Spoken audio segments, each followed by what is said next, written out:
여러분은 하나님의 나라가 어떤 곳이라고 생각하십니까? 하나님의 나라는 막연하게 갈등이 없는 곳, 상처가 없는 곳, 아픔이 없는 곳이라 생각하시는 분들이 많이 계실 것 같습니다. 그래서 우리는 바로 그 하나님의 나라에 가거나 혹은 빨리 그 나라가 우리 가운데 임하기를 소망합니다. 지금 우리가 살고 있는 이곳은 그렇지 않기 때문입니다. 우리가 이 세상을 살아가는 동안 우리 자신을 가장 힘들게 하는 것은 사람들과의 관계의 문제라고 해도 과언이 아닐 것입니다. 사랑하는 사람으로부터 상처를 받을 때, 내가 믿는 사람으로부터 배신을 당할 때 우리는 큰 상처를 받곤 합니다.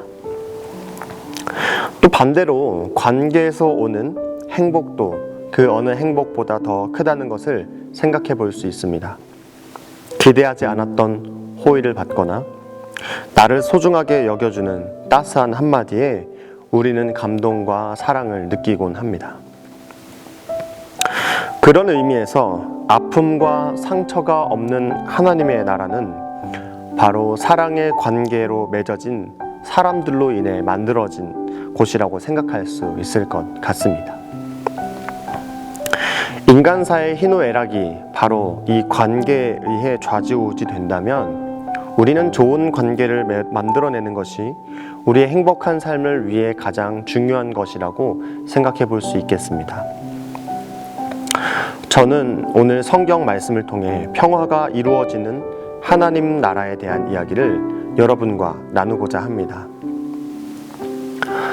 예수님은 산상수훈에서 이렇게 말씀하셨습니다. 화평케 하는 자는 복이 있나니 저희가 하나님의 아들이라 일컬음을 받을 것이미요. 예수님을 믿는 우리 모두는 하나님의 자녀가 되었습니다. 바울은 이렇게 말합니다. 성령이 친히 우리의 영과 더불어 우리가 하나님의 자녀인 것을 증언하시나니.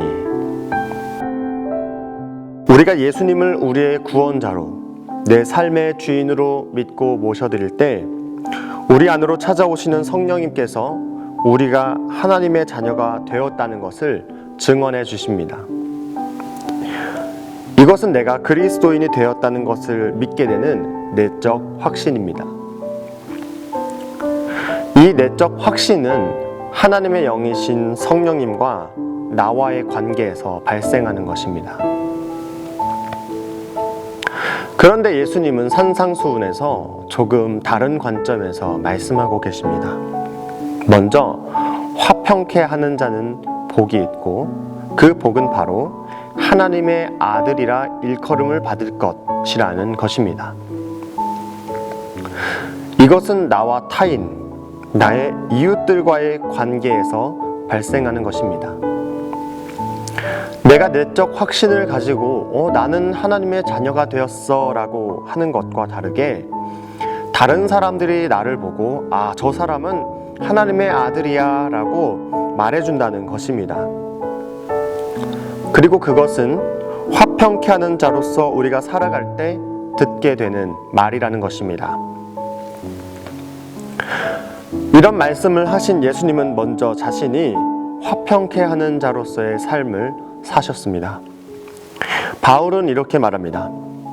모든 것이 하나님께로서 났으며 그가 그리스도로 말미암아 우리를 자기와 화목하게 하시고 또 우리에게 화목하게 하는 직분을 주셨으니 곧 하나님께서 그리스도 안에 계시사 세상을 자기와 화목하게 하시며 그들의 죄를 그들에게 돌리지 아니하시고 화목하게 하는 말씀을 우리에게 부탁하셨느니라.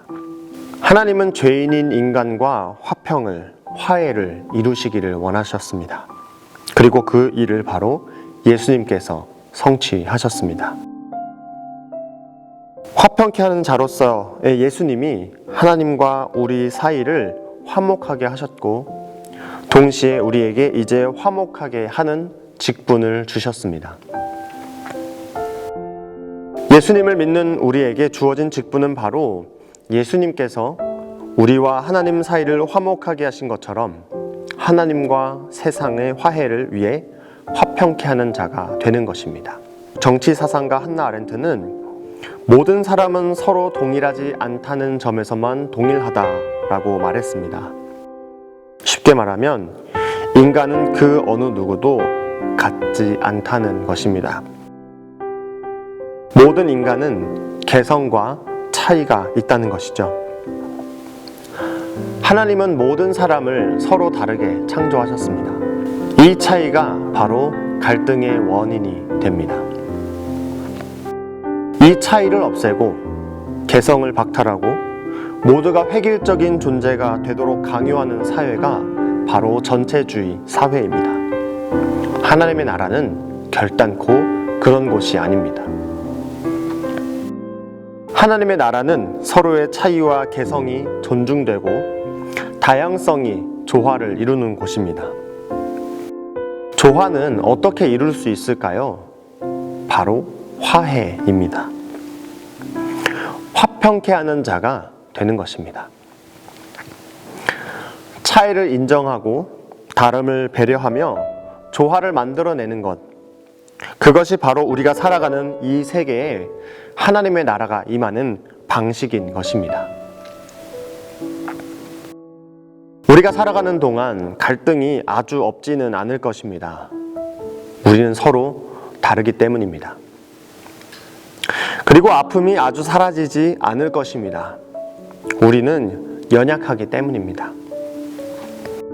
그래서 예수님은 용서가 바로 화해의 길임을 우리에게 보여주셨습니다.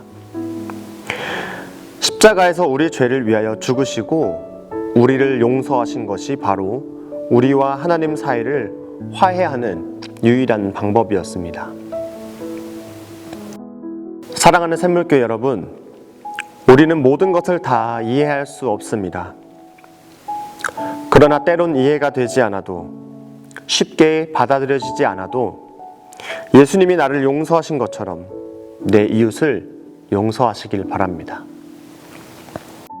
처음부터 용서하는 것이 쉽지는 않을 것입니다. 먼저는 내 가족들, 그리고 나와 가까운 이웃까지 그 범위를 점점 넓혀보시기를 바랍니다.